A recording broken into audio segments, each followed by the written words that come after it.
కోరుతా ఉన్నాం.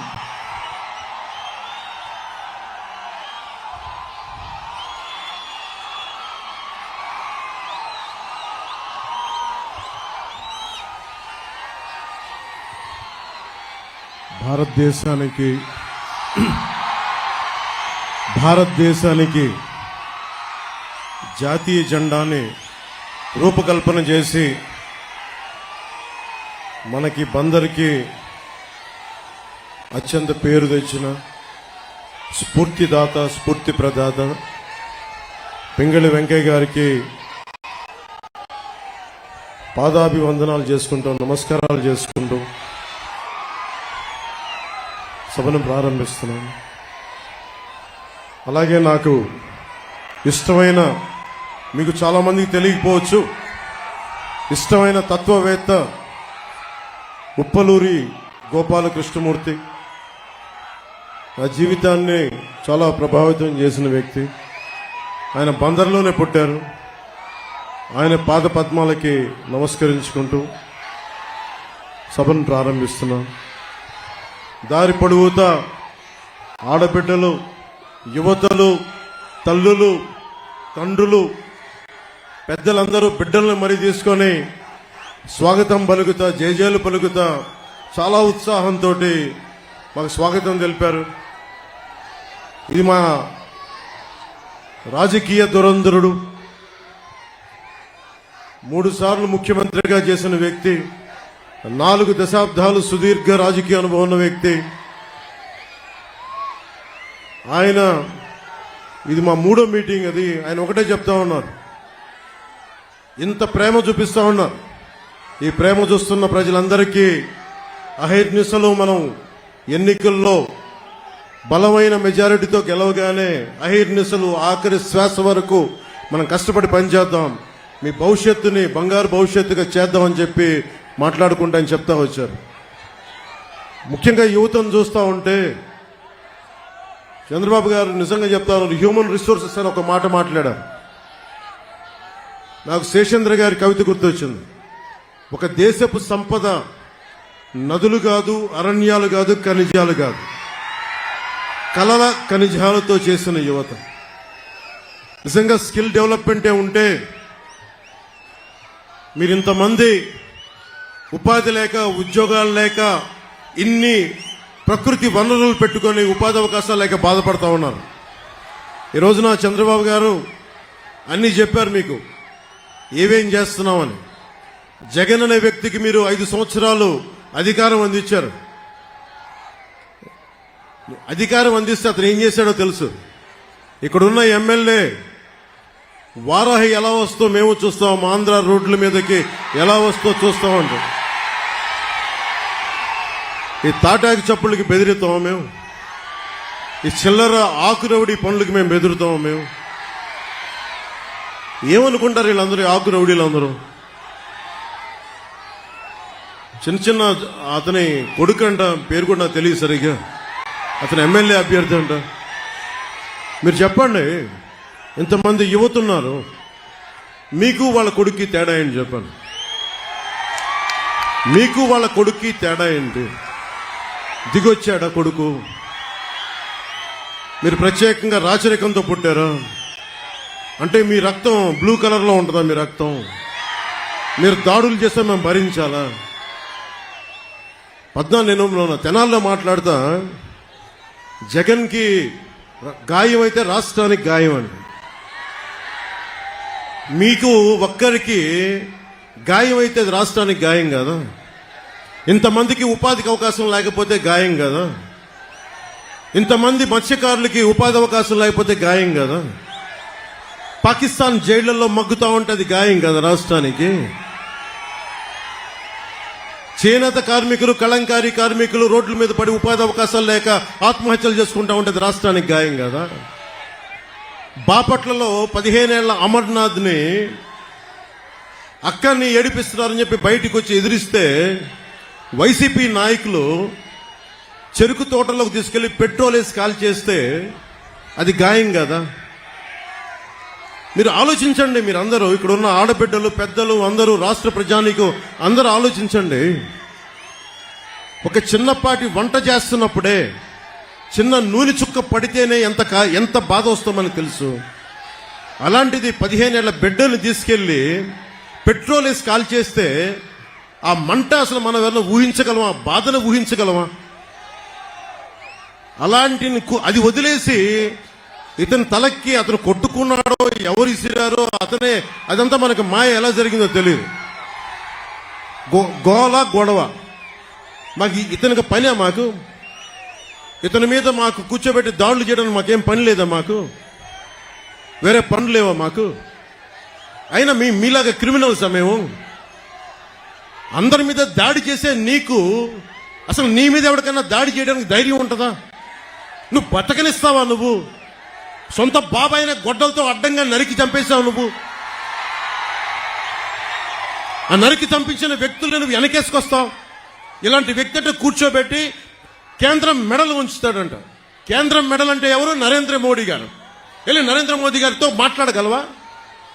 సోనియా గాంధీ గారు స్పెషల్ కేటగిరీ స్టేటస్ అప్పుడు రాష్ట్ర విభజనప్పుడు చిన్న ప్లే కార్డు పట్టుకోవడానికి నువ్వు దాక్కొని అంత పిరుకోడివి. నీకు ఒక దమ్ము ధైర్యం, అంత ధైర్యం ఉందా మీకు? నేను మీకు ఒకటే చెప్తా ఉన్నాను, మీరు ఆలోచించాలి మీ భవిష్యత్తుకి. దశాబ్దం నుంచి రోడ్ల మీద తిరుగుతూ ఉన్నా. ఇంతమంది చిత్రకథా నాయకులు ఉన్నారు.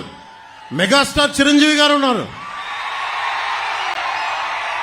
రెబల్ స్టార్ ప్రభాస్, మహేష్ గారు, అల్లు అర్జున్ గారు, రామ్ చరణ్ గారు, జూనియర్ ఎన్టీఆర్ గారు, ఇలా ఎంతో మంది నాయకులందరూ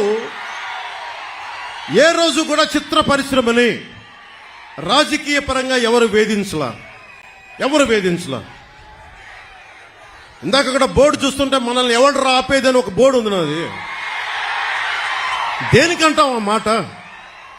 అంటే ప్రజాస్వామ్యంలో మాకు హక్కు లేదా? ఇక్కడున్న ఎమ్మెల్యేకి ఈ మాటలు కూడా మంచి రావట్లా, కొంచెం కోపాన్ని ఉంచుకున్నాం. ఇలాంటి ఆకురవుడీలకి మేము భయపడతామా?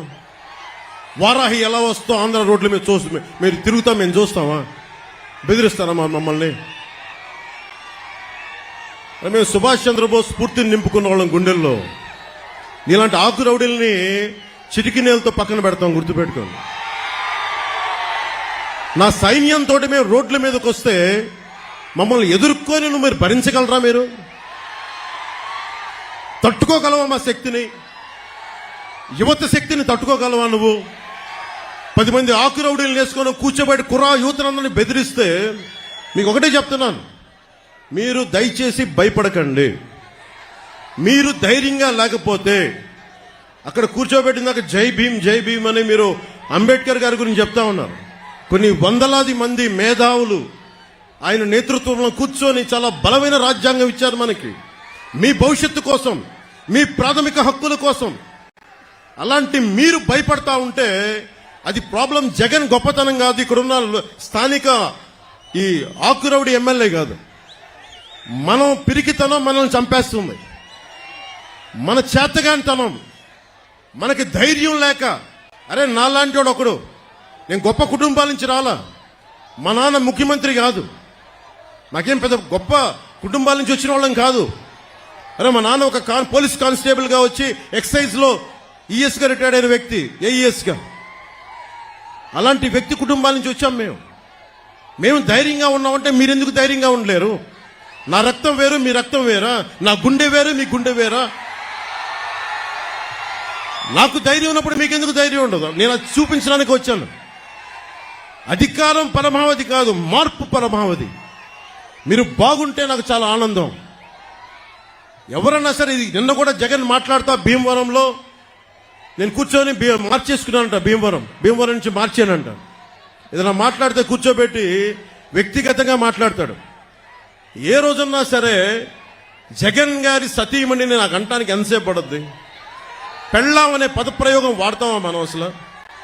ఈ దిగజారుడు ముఖ్యమంత్రి దిగజారిపోయాడు. నేను నిన్నే చెప్పాను, పొద్దున్న ఇందాక చెప్పాను, ఇతని మీద ఎలక్షన్ కమిషన్ కంప్లైంట్ చేయండి,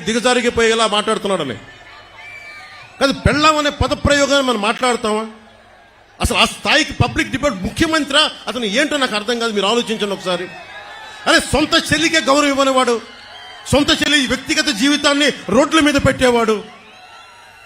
దీన్ని మీరు ఆలోచించండి ఒకసారి. సొంత చెల్లిని కూడా దారుణంగా నిందించేవాడు, గోడకేసి కొట్టేవాడు. సునీత గారు వైరాలజిస్ట్, ఆవిడని కూడా ఇబ్బంది పెట్టేసేవాడు. చంద్రబాబు గారు ముఖ్యమంత్రిగా ఉన్నప్పుడు ఏ రోజున్నా సరే ఆయన నిజంగా జగన్ లాగా ఉంటే అసలు జగన్ తిరగలిగేవాడా? రోడ్ల మీద తిరగలిగేవాడా? ఆయన నిజంగా ఎంతో చాలా వరకు ప్రజాస్వామ్యాన్ని పరిరక్షించే వ్యక్తి. నేను కూడా ఆయనతో విభేదించాను. నన్నేమో ఆపలేదు, ఎక్కడ నాకే పోలీస్ ప్రొటెక్షన్ తగ్గించలేదే, నాకెక్కడ పర్మిషన్ డినై చేయలేదే. అందుకే నాకు ఆయన అంటే గౌరవం.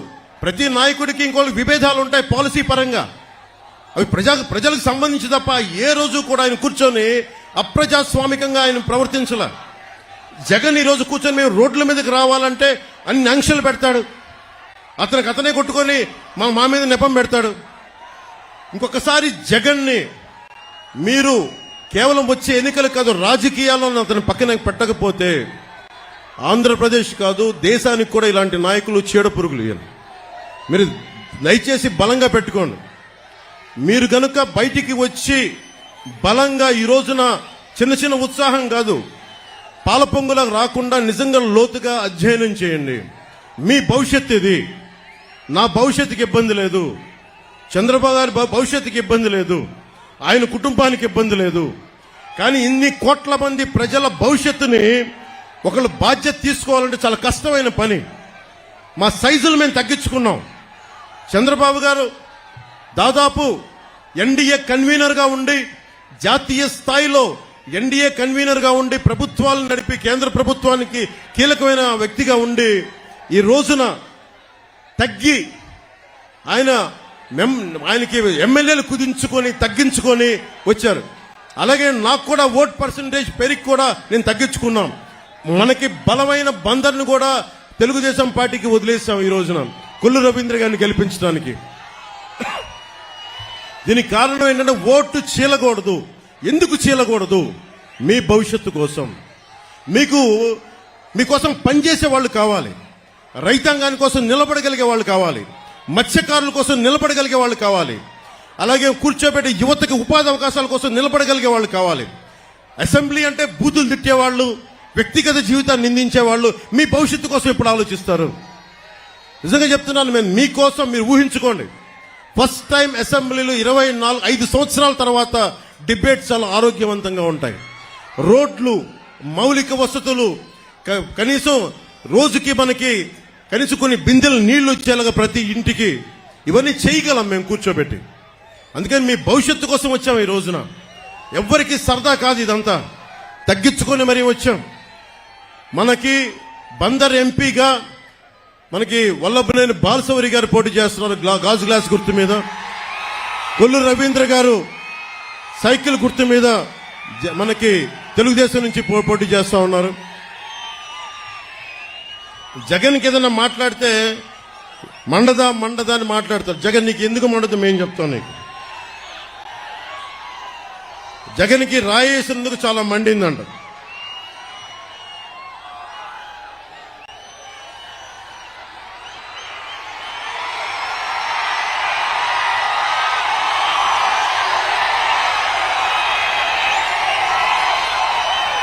నీకు రాయి తగిలినందుకు ఎంత మండితే నీ పాలనలో ప్రజలకు ఎంత మండిందో చెప్తాం.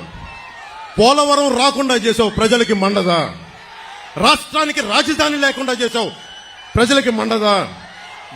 అంబేద్కర్ విదేశీ విద్యను ఆపేశావు, దళితులకి మండదా? 15 ఏళ్ల అమర్నాథ్ ని పెట్రోల్ పోసి చెరుకు తోటలో నాయకులు తగలబెట్టేస్తే వాళ్ళకి బెయిల్ ఇప్పించావు, దానికోసం ప్రజలకి మండదా? దళిత డాక్టర్ సుధాకర్ ని మాస్క్ అడిగినందుకు పిచ్చోని చేసి చంపితే అది ప్రజలకి మండదా? మనకి డ్రైవర్ ని చంపేసి డోర్ డెలివరీ చేస్తే దళితులకి మండదా? ప్రజలకి మండదా? 30,000 మంది మహిళలు అదృశ్యమైతే ప్రజలకి మండదా? అంగన్వాడీ టీచర్లని కాల్తో తొక్కిస్తే ప్రజలకి మండదా? ఆశా వర్కర్లని అరెస్టులు చేయిస్తే ప్రజలకి మండదా? నిరంకుశతో నీ పాలన చూస్తే ప్రజలకి మండదా? అందుకే చెప్తున్నాం, కడుపు మండి ఉన్నారు జనం. ఈ రోజున అన్ని సర్వేలు దాదాపు 11 నుంచి 13 సర్వేలు మన ఎన్డీఏ కూటమి, తెలుగుదేశం, జనసేన, భారతీయ జనతా పార్టీ 20 నుంచి 23 పార్లమెంట్లు మనం గెలుస్తున్నాం. జగన్ కి మొన్న అడుగుతా ఉన్నాడు, వై నాట్ 175, వై నాట్ 175 అంటున్నాడు. బందర్ నుంచి చెప్తున్నాం, వై నాట్ 15? 150కి వచ్చిన ఒక్కటి కొడితే 15 చాలు జగన్కి, 15 చాలు జగన్కి. మీరు ఆలోచించండి, మీ భవిష్యత్తు కోసం. కులాలకి దాటి జగన్ కులాలను లేపుతాడు. చంద్రబాబు గారి సామాజిక వర్గం చేత తిట్టిస్తాడు, నన్నేమో నా సామాజిక వర్గం చేత తిట్టిస్తాడు, ప్రతి ఒక్కరిని వారి వారి కులాల చేత తిట్టిస్తాడు. ఇక్కడున్న ఈ ఆకు రౌడీని అడుగుతా, ఆకు రౌడీ ఎమ్మెల్యేని అడుగుతున్నా, నేను నీ కులం అయితే నీకు నోరు అలుసా? నీకు మేము కాపు అని చెప్పి బూతులు తిడతావా? నువ్వు ఏమనుకోలేదు, బలుపు అనుకోవాలా? ఏమనుకోవాలి? వెళ్ళి నువ్వు ఊడిగం చేసుకో, అక్కడికి వెళ్ళి జగన్ దగ్గరికి వెళ్ళి ఊడిగం చేసుకో, కుక్క పిల్లలాగా కూర్చొని పాకు. మమ్మల్ని మాట్లాడకు, జాగ్రత్త. ఒళ్ళు దగ్గర పెట్టుకొని మాట్లాడు, ఎక్కువ మాట్లాడుకో. తమాషాలుగా ఉంది ఒక్కొక్కడికి, కడుపు మండద మాకు. మర్యాదగా మాట్లాడతాం, మర్యాద ఇస్తాం, మర్యాద నిలబెట్టుకో. పిచ్చి పిచ్చి వాగుళ్ళు వాక్కండి ఒక్కొక్కళ్ళు. మా కసులు లేక కాదు, ప్రజాస్వామ్య విధానాన్ని గౌరవిస్తాం. దాన్ని దృష్టిలో పెట్టుకొని మాట్లాడండి. ఒళ్ళు నోరు ఇష్టం వచ్చినట్టుగా పడేయకండి. చెప్తున్నా, 25 సంవత్సరాలు నా జీవితాన్ని రాజకీయాలకి పెడతా ఉన్నాను. ఆంధ్రప్రదేశ్ బాగుండాలి, దేశం బాగుండాలి, తెలుగు ప్రజల ఐక్యత బాగుండాలి. మీరు మాతో గొడవ పెట్టుకోవడం అంటే నీ బిడ్డలతో సహా 25 సంవత్సరాలు నేను చచ్చే వరకు నాతో గొడవ పెట్టుకోవడం గుర్తుపెట్టుకో. చాలా సహనం మాకు, చాలా సహనం. చంద్రబాబు గారు నిజంగా చెప్తున్నాను, ఆయన కక్ష పూర్తి ధోరణే ఉంటే పెద్దిరెడ్డి రామచంద్రారెడ్డి అనే వ్యక్తి వచ్చేవాడు కాదు. ఎప్పుడు ఆయన చేసిన అక్రమ కేసులు ఎప్పుడో లోపల పెట్టించేవారు. ఆయన పెద్ద మనసు వదిలేశారు ఆయన. అలాగే చెప్తా ఉన్నాను, ఈ రోజున పెద్దిరెడ్డి రామచంద్రారెడ్డి గారు కానీ, మిథున్ రెడ్డి గారు కానీ, వాళ్ళకంట కూర్చోబెట్టి వాళ్ళ ఏరియాలో ఎవరు రాకూడదంటారు. వాళ్ళ నియోజకవర్గాలు ఎవరు వచ్చినా వాళ్ళు ఊరుకోరంటారు. వాళ్ళు వచ్చి రాష్ట్రం అంతా కెలకొచ్చే మీరందరూ రాష్ట్రంలో పిఠాపురం దగ్గర నుంచి బందర్ దగ్గర నుంచి అన్ని మానవ వనరులు, అన్ని సహజ వనరుల్లో మీరు ఏళ్లు పెట్టండి. మేము చూస్తూ కూర్చుంటాం, చేతులు కట్టుకొని, నోట్లో ఏళ్లు పెట్టుకొని. చూపిస్తాం మీకు భవిష్యత్తులో మీకు ఎలా ఉంటుందో, మీకు అన్యాయం మీద తిరగబడితే ఎలా ఉంటుందో మీకు చూపిస్తాం. మీకు ముఖ్యంగా యువతకి చెప్తున్నాను, మీరు కులాలని దాటి రండి, జిల్లాల్ని దాటి రండి, ప్రాంతాలని దాటి రండి. చంద్రబాబు గారికి ఒకటే చెప్పాం, మీరు కుల గణాంకాలు తీస్తా ఉన్నారు సార్. మనం అందరం కుల గణాంకాలతో పాటు స్కిల్ డెవలప్మెంట్ గణాంకాలు తీయాలి. ఇంతమంది యువతున్నారు, మీరున్నారు ఇక్కడ, 2 వేలు చూపిస్తా ఉన్నారు, పిడికిలు చూపిస్తా ఉన్నారు. ఇంతమంది యువతున్నారు, మేడల పైన, మిద్దెల పైన ఆడపడుచులు అంతమంది ఉన్నారు. మీకేం కావాలి? మీ అభిరుచి ఏంటి? మీకు దేంట్లో ఇష్టపడతారు? మీరు దేనికి నచ్చుద్ది? మీకు మీ స్కిల్ డెవలప్మెంట్ ఏం కావాలి? మీకు ఎంతమందికి పైలట్లు అవ్వాలని ఉంటుంది, లేదంటే టెక్నీషియన్స్ అవ్వాలని ఉంటుంది. ఎంతమంది ముస్లిం యువతలో ఎంత బలమైన శక్తి సమర్థత ఉందో ఎవరికి తెలుసు? మత్స్యకారుల్లో గొప్ప గజేతగాళ్ళు ఉన్నారేమో, మనకి ఒలింపిక్స్ వెళ్ళగలిగే గజేతగాళ్ళు ఉన్నారేమో, ఎవరికి తెలుసు? అది ఎతికితే కానీ సమర్థత బయటికి రాదు. చంద్రబాబు గారిని ఒకటే అడిగాను, ఆయన కూడా ప్రామిస్ చేశారు, రాగానే కుల గణాంకాలతో పాటు మీ ప్రతిభ, సమర్థత, మీ అభిరుచి గణాంకాలు కూడా తీస్తాం. 2047కి దేశం అత్యంత సూపర్ పవర్ రావాలి ప్రపంచంలోనే. అంటే ఇందాక చెప్పినట్టుగా యువతే ఈ దేశానికి నిజమైన సంపద. మిమ్మల్ని పెంచుకోకపోతే, అంటే యువతరం తాలూకు శక్తి ఎప్పుడు తెలుస్తుంట? తాతకి చేతి కర్ర అవసరం వచ్చినప్పుడే మనవడి విలువ తెలుస్తుంట. నాయకులు పెద్దోళ్ళు అయిపోతుంటే యువత కావాలి. నిజంగా నేను మీకోసం, చంద్రబాబు గారు మహా దార్శనికుడు. ఈ మధ్య నేను ప్రతిసారి మాదాపూర్కి వెళ్తున్నప్పుడు, నేను లేట్ 99లో చూస్తున్నప్పుడు ఆయన 2020 విజన్ కి ఎలా జరుగుద్ది, ఏం జరుగుద్ది అని అనుకునేవాడిని. ఈ రోజును చూస్తూ ఉంటే లక్షలాది మందికి ఉద్యోగాలు. ఒక్కడి విజనరీ, ఒక్క విజన్, ఒక్కరి దార్శనికత. ఏం కావాలి? ఆయన నిజంగా డబ్బే సంపాదించాలంటే కూర్చోబెట్టి దాంట్లో నా 100 ఎకరాలు 200 ఎకరాలు తీసుకోవచ్చు కదా ఆయన ఏ రోజు అవి చేయలే. ఆయన చేసిందల్లా చాలా సంపద సృష్టించాడు. సంపద సృష్టించడం చాలా కష్టమైన పని. దానాలు ధర్మాలు చేయడం ఈజీ. నేనే కౌలు రైతులకి అన్ని కోట్ల రూపాయలు ఇచ్చానంటే నాకు సంపదని సంపాదించే శక్తి ఉంది చిరంజీవి గారి దయ వల్ల. ఆయన ఒక స్కిల్ డెవలప్మెంట్ నాకు ఇస్తే ఆ సంపదను సంపాదించి కౌలు రైతులకి పెట్టగలిగాను. నేనే ఇన్ని కోట్లు సంపాదించి కౌలు రైతులకి ఇస్తే ఇంతమంది యువతకి స్కిల్ డెవలప్మెంట్ కి రేపొద్దున మన ఎన్డీఏ ప్రభుత్వం ఆయన అనుభవంతో కనుక వస్తే ఎంతమంది చేయగలరు.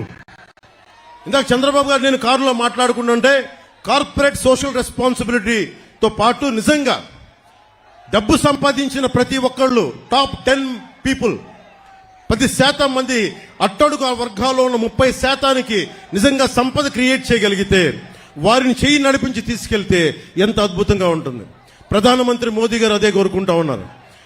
అట్టడుగు స్థాయిలో ఉన్న పేదరికులు ఉన్న వాళ్ళకి సంపదన పనులు చేయాలని, సంపాదన ఇవ్వాలి, వాళ్ళకి సంపాదన పనులు చేయాలని ఆ దిశగా మేము అడుగులు ఇస్తున్నాం. ఆ దిశగా మేము ముందుకెళ్తున్నాం. మీకోసం 2.5 దశాబ్దాలు పనిచేయడానికి మేమందరం సిద్ధంగా ఉన్నాం. 2047 ఇక్కడున్న యువత ఆ రోజు 2047కి అందరికీ 25 ఏళ్ల యువకులు అయిపోతారు. మీరందరికీ 40-50 ఏళ్ళు వచ్చేస్తాయి. మీ భవిష్యత్తు 5 సంవత్సరాలు కాదు.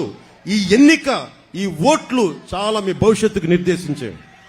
దయచేసి మీరు దృష్టిలో పెట్టుకొని, మా సరదా కోసం చెప్పట్లేదు, మీ భవిష్యత్తు కోసం వచ్చాం. పని ఈ రోజు నేను చెప్తా ఉన్నాను, దశాబ్దం రోడ్ల మీద ఉన్నాం, 2 చోట్ల ఓడిపోయాం, నిలబడున్నాం మీకోసం. తిట్లు తింటా ఉన్నాం, ఆకు రౌడీల చేత మాటలు అనిపించుకుంటా ఉన్నాం. అందుకని దయచేసి మీరందరూ మీ భవిష్యత్తును ఆలోచించి బాలశౌరి గారిని బలమైన మెజారిటీ తోటి గెలిపించండి. గాజు గ్లాస్ గుర్తు మీద కొల్లు రవీంద్ర గారిని మనకి తెలుగుదేశం పార్టీ సైకిల్ గుర్తు మీద గెలిపించండి. చంద్రబాబు గారు ఒక రాజకీయ దురంధరుడు, అనుభవజ్ఞుడు. ఆయనకి నిజంగా ఆయన అనుభవం చాలా చాలా రాష్ట్రానికి అవసరం. అది ఉంటేనే నేను చెప్పేది, నాకు సత్తా ఉంది, పోరాట శక్తి ఉంది, కానీ నాకు కావాల్సిన అనుభవం కావాలి. ఆ అనుభవం ఆయన దగ్గర ఉంది. జనసేన పోరాట పటిమ, తెలుగుదేశం పార్టీ నిర్మాణం తాలూకు శక్తి, చంద్రబాబు గారి నాయకత్వం తాలూకు అనుభవం, మోడీ గారి ఆశీస్సులు ఇవన్నీ కలిపి ఆంధ్రప్రదేశ్ ని అత్యంత అద్భుతంగా స్వర్ణాంధ్రప్రదేశ్ గా చేస్తాయని మనస్ఫూర్తిగా మీ అందరికీ తెలియజేసుకుంటూ మీ అందరికీ ధన్యవాదాలు తెలుపుకుంటూ, మనస్ఫూర్తిగా మీ అందరికీ పేరు పేరున ధన్యవాదాలు తెలుపుకుంటూ, ఆడపడుచులకి, అక్క చెల్లెలకి, తల్లులకి అందరికీ వందనాలు పలుకుతూ మీ అందరికీ చేతులెత్తి మొక్కుతూ సెలవు తీసుకున్నాను. తెలుగుదేశానికి జయము జయము, భారతీయ జనతా పార్టీకి జయము జయము, జనసేనకి జయము జయము. ప్రజలందరికీ, ఆంధ్రప్రదేశ్ రాష్ట్ర ప్రజలందరికీ, తెలుగు ప్రజలందరికీ దిగ్విజయం కలుగా. జై జనసేన, జై తెలుగుదేశం, జై బీజేపీ, జై హింద్.